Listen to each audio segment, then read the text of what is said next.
अस्सलाम वालेकुम, कैसे हैं आप सब। उम्मीद करती हूँ आप सब ठीक ठाक होंगे, खैरियत से होंगे। तो आज हम करेंगे एक्सरसाइज 1A का क्वेश्चन नंबर 1 और बुक है मेरे पास Oxford think new syllabus mathematic 8 edition book 1 और इसको हम D1 भी कहते हैं। 8 एडिशन जो भी न्यू बुक आई है मैं उस बुक से सॉल्व करवाऊंगी। तो चलिए क्वेश्चन नंबर को रीड करते हैं और उसको करना स्टार्ट करते हैं। तो क्वेश्चन नंबर 1 है determine whether each of the following is a prime और कंपोजिट नंबर। यहाँ पे हमारे पास जो नंबर गिवन है हमें आइडेंटिफाई करना है कि ये प्राइम नंबर है या कॉम्पोजिट नंबर है।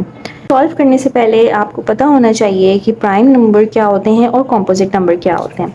यहाँ पे मैंने इसको राइट डाउन भी कर लिया है ताकि आपको मैं इजीली समझा सकूँ। तो प्राइम नंबर्स क्या होते हैं। Prime number is a number which have two factor 1 and itself. यानी प्राइम नंबर वो नंबर होते हैं जिसके सिर्फ 2 फैक्टर्स होते हैं। लाइक 1 यानी कि 1 के टेबल में आता हो और इटसेल्फ वो अपने ही टेबल से डिवाइड होता हो। जैसे 2 है, अब 2 1 के टेबल में आता है और 2 के टेबल में आता है। 3 है, 3 1 के टेबल में आता है और 3 अपने ही टेबल में आता है। 5 है, 5 1 के टेबल में आता है और अपने ही टेबल में आता है। यानी ऐसे नंबर जिनके सिर्फ 2 फैक्टर्स हो और वो किसी और टेबल में ना आते हो। और कॉम्पोजिट नंबर क्या होते हैं। Composite number are those number which have more than 2 factors, यानी 2 से ज़्यादा फैक्टर्स होंगे। मैंने एग्जाम्पल 4 ली है। अब 4 1 के टेबल में भी आता है, 2 के टेबल में भी आता है और 4 के टेबल में भी आता है। इसके 2 से ज़्यादा फैक्टर्स हैं तो ये कॉम्पोजिट नंबर है।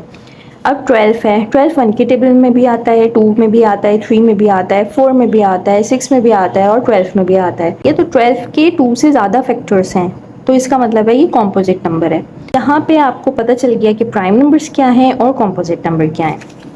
अब यहाँ पे हम अपने क्वेश्चन की तरफ आते हैं। यहाँ पे जो हमारे पास नंबर गिवन है तो हम इसको कैसे आइडेंटिफाई करेंगे। 87 है तो ये प्राइम है या कॉम्पोजिट है। तो इसको फाइंड करने के लिए हम 2 स्टेप्स को फॉलो करेंगे। स्टेप 1 होगा स्क्वायर कह लें, आप स्क्वायर रूट कह लें। अब 1 का स्क्वायर 1 होता है, 2 का स्क्वायर 4 है, 3 का स्क्वायर 9 है, 4 का स्क्वायर 16 है, 5 का स्क्वायर 25 है। आप इस तरीके से 10 तक नोट डाउन कर लें। ठीक है, यहाँ पे मैंने भी 10 तक नोट डाउन कर लिया। और सेकंड स्टेप ये होगा इसका, हमें डिविजिबिलिटी रूल इसमें फॉलो करने पड़ेंगे। तो हमें डिविजिबिलिटी रूल आने चाहिए। डिविजिबिलिटी रूल भी मैंने यहाँ पे नोट डाउन करके रखा हुआ है। तो अब मैं सोल्यूशन को स्टार्ट करती हूँ और साथ साथ फिर मैं आपको बताती भी जाऊँगी, ठीक है, कि किस तरीके से हम इसको करेंगे। तो चलिए इसको स्टार्ट करते हैं। तो सबसे पहले है 87। तो यहाँ पे हम सबसे पहले स्टेप 1 को फॉलो करेंगे। यहाँ पे हम स्क्वायर देखेंगे, या तो हमारे पास 87 हो या फिर इससे छोटा हो। तो यहाँ पे देखें कि 87 यहाँ पे आएगा 87 और 87 से छोटा हमारे पास 81 है। ठीक है, 81 है और 81 का जो स्क्वायर होता है वो 9 है। ठीक है, यहाँ पे हम इस तरह लिख लेते हैं।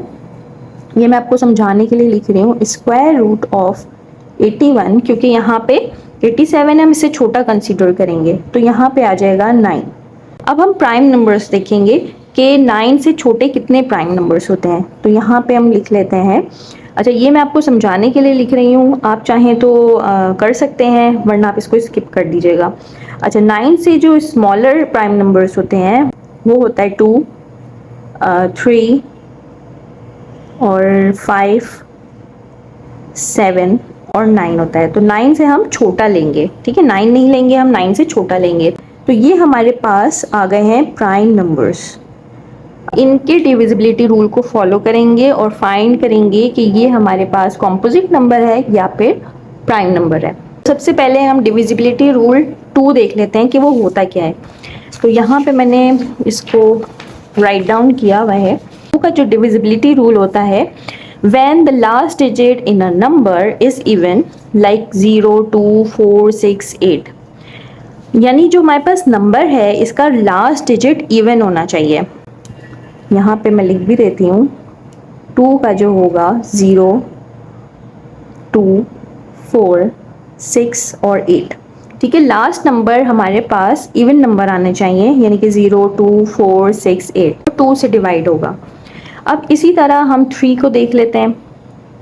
3 का जो डिविजिबिलिटी रूल होता है वो होता है when the sum of digit is a multiple of 3 the number is divisible by 3। यहाँ पे मैंने एग्जाम्पल लिखी हुई है 45। यहाँ पे क्या करेंगे, हम इन दोनों नंबर को ऐड करेंगे, 4 + 5, 4 + 5 करेंगे तो हमारे पास आएगा 9।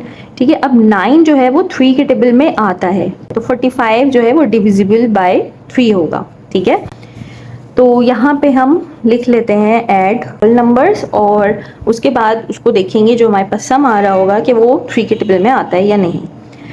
5 का डिविजिबिलिटी रूल क्या होता है? 5 का डिविजिबिलिटी रूल ये होता है कि लास्ट डिजिट 0 हो या 5 हो। ठीक है, उसके बाद हमारे पास है 7। 7 का जो हमारे पास डिविजिबिलिटी रूल होता है वो यहाँ पे मैंने लिखा हुआ है, देखिए लाइक 73 है। ठीक है, एग्जाम्पल, तो हम ये जो 3 है इसको हम मल्टीप्लाई करवाएंगे 2 से, तो 3 को मल्टीप्लाई करवाया 2 तो हमारे पास 6 आ गया, और ये वाला जो 7 आपको नज़र आ रहा है इससे हम ये वाला नंबर माइनस करवा देंगे, यानी कि 7 - 6, तो ये हमारे पास आ जाएगा 1, और 1 जो है वो 7 के टेबल में नहीं आता है। 73 is not divisible by 7। Second example देखते हैं 28। 28 तो हमें वैसे भी पता है क्या आता है, लेकिन फिर भी मैं आपको बताती हूँ। अब हमारे पास लास्ट डिजिट है 8। 8 को मल्टीप्लाई करवाएंगे 2 से, हमारे पास आ जाएगा 16। अब 16 में से 2 को माइनस करवाएंगे तो हमारे पास आ जाएगा 14, और 14 7 के टेबल में आता है, तो ये क्या हो जाएगा? Divisible by 7। तो ये मैंने शॉर्ट आपको बता दिया, अभी हम करेंगे इसको तो और आपको अच्छी तरीके से समझ में आ जाएगा। ठीक है, तो सबसे पहले हम इसको चेक कर लेते हैं 2 से। यहाँ पे लिख लेते हैं डिविजिबल बाय 2। ठीक है, अब हम इसको चेक कर रहे हैं। अब 2 का मैंने आपको बताया कि लास्ट नंबर हमारे पास इवन होना चाहिए। ठीक है, अब यहाँ पे 7 है, ये तो ऑड है, 2 से ये डिवाइड नहीं होगा, तो यहाँ पे हम लिख लेंगे 87 is not exactly divisible by 2, और इसका रीजन भी हम लिखेंगे because last digit of 87 is odd number। ठीक है, तो ये हमने यहाँ पे इसका रीजन भी लिख लिया है।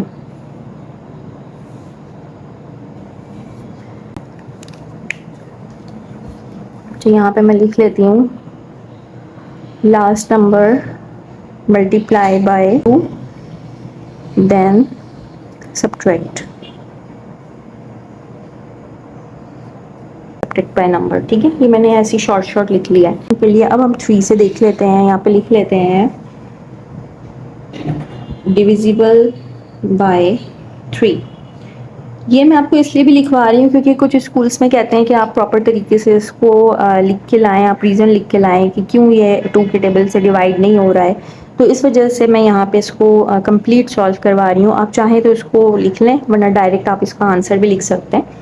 ठीक है, तो यहाँ पे हम चेक कर लेते हैं डिविजिबल बाय 3 से, यानी कि 3 का हम डिविजिबिलिटी रूल लगाएंगे, यानी 8 + 7 करेंगे तो हमारे पास आ जाएगा 15। ठीक है, और ये जो 15 आ रहा है ये 3 के टेबल में आता है, यानी 87 is divisible by 3। 87 is exactly divisible by 3, और रीज़न लिखेंगे इसका because sum of its digits 15, ठीक है 15 आ रहा था, 15 is डिविजिबल बाय 3। ठीक है, यानी कि 3 के टेबल में ये 15 आता है, तो ये जो है हमारे पास 3 के टेबल में 87 भी आएगा। तो हमें पता चल गया है कि 87 इज डिविजिबल बाय 3। तो इसका रिक्वायर्ड आंसर है वो यहाँ से हम लिखेंगे। यहाँ पे मैं आंसर करके लिख लेती हूँ,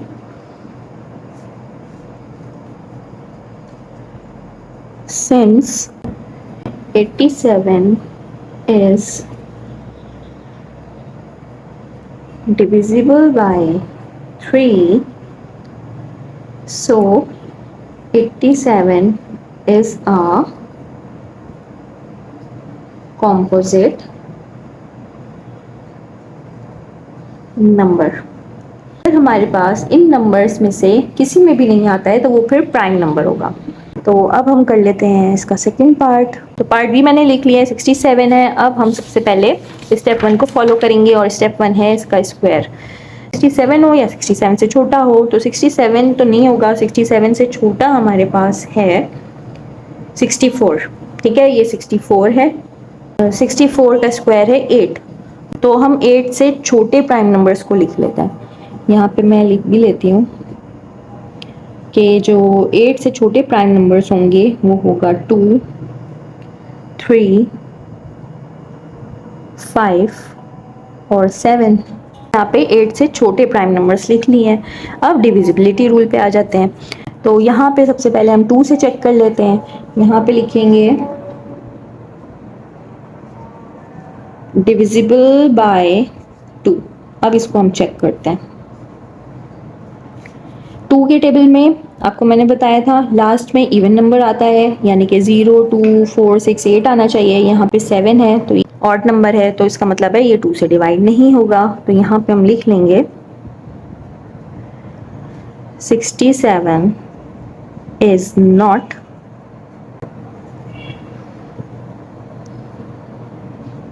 divisible by 2।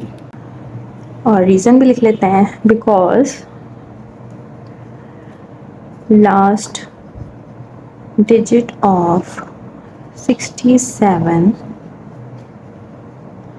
is an odd number। सही है। अब हम चेक कर लेते हैं 3 से। यहाँ पे लिख लेते हैं डिविजिबल बाय 3। इसका रूल फॉलो कर लेते हैं। ये 6 + 7 इज इक्वल टू 13। और 13 जो है वो 3 के टेबल में नहीं आता है, तो इसका मतलब है कि 67 नॉट डिविजिबल बाय 3। तो यहाँ पे अब लिख लेंगे 67 is not exactly divisible by 3। और रीज़न भी लिखेंगे साथ में, because sum of its digits is not divisible by 3। अब हमने 2 से कर लिया, नहीं आया, 3 से भी नहीं आता। अब 5 से चेक कर लेते हैं। तो यहाँ पे लिख लेते हैं डिविजिबल बाय 5। तो 5 का रूल होता है या तो 0 है या 5 है, और यहाँ पे है 7, तो ये 5 के टेबल में भी नहीं आएगा। तो 67 is not divisible by 5 because its last digit is not 0 and 5। ठीक है, अब हम चेक कर लेते हैं 7 से। 5 से भी नहीं हुआ, अब 7 से चेक करके देखते हैं। यहाँ पे लिख लेते हैं डिविजिबल बाय 7। पे हम 7 के डिविजिबिलिटी रूल को फॉलो करते हैं। लास्ट नंबर को मल्टीप्लाई करवाएंगे 2 से। तो यहाँ पे हमारे पास है 67, तो लास्ट नंबर है हमारे पास 7, तो 7 को हम मल्टीप्लाई करवाएंगे 2 से, तो ये हमारे पास हो जाएगा 40। ठीक है, अब 14 को माइनस करवाएंगे इस वाले नंबर से जो यहाँ पे होगा, यानी कि 6, तो यहाँ पे आ जाएगा हमारे पास 8। और 8 जो है वो 7 के टेबल में नहीं आता है, तो इसका मतलब ये है कि 67 is not divisible by 7। 67 is not divisible by 7। इसका जो रिक्वायर्ड आंसर है यहाँ पे लिखेंगे since 67 is not exactly divisible by 2, 3, 5 and 7. So 67 is a prime number. अब हम कर लेते हैं पार्ट सी। पार्ट सी है 73। तो सबसे पहले स्टेप में हम क्या करेंगे, इसका स्क्वायर देख लेते हैं। तो 73 से छोटा या 73 आएगा नहीं, 73 से छोटा क्या होगा, हमारे पास 64 ही। 64 8 का स्क्वायर है, 8 8 जा 64। यहाँ पे हम 8 से छोटे प्राइम नंबर्स लिखेंगे। तो यहाँ पे क्या हो जाएगा 2, 3, 5, 7। 8 से हमें छोटे प्राइम नंबर्स लिखना है। ये प्राइम नंबर्स लिख लिए हैं। अब यहाँ पे लिख लेते हैं डिविजिबल बाय 2। अब इसको चेक करते हैं। अब 2 का जो डिविजिबिलिटी रूल होता है, आखिर में इवन नंबर होना चाहिए, और यहाँ पे देखें ऑड है, तो सबसे पहले ही पता चल जाएगा कि 2 के टेबल में तो नहीं आएगा। तो यहाँ पे हम लिख लेंगे 73 इज नॉट डिविजिबल बाय 2, और रीज़न भी आप साथ लिख लें, बिकॉज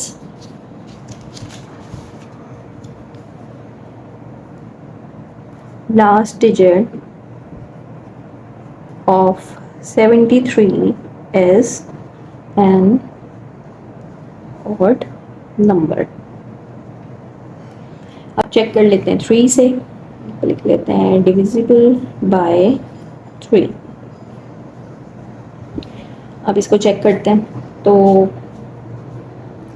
यहाँ पे है 73 है, तो 7 + 3 कर लेंगे, तो ये हो जाएगा 10। और 10 जो है वो 3 के टेबल में नहीं आता है।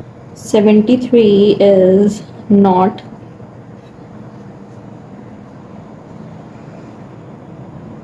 Divisible by 3 because sum of its digit is not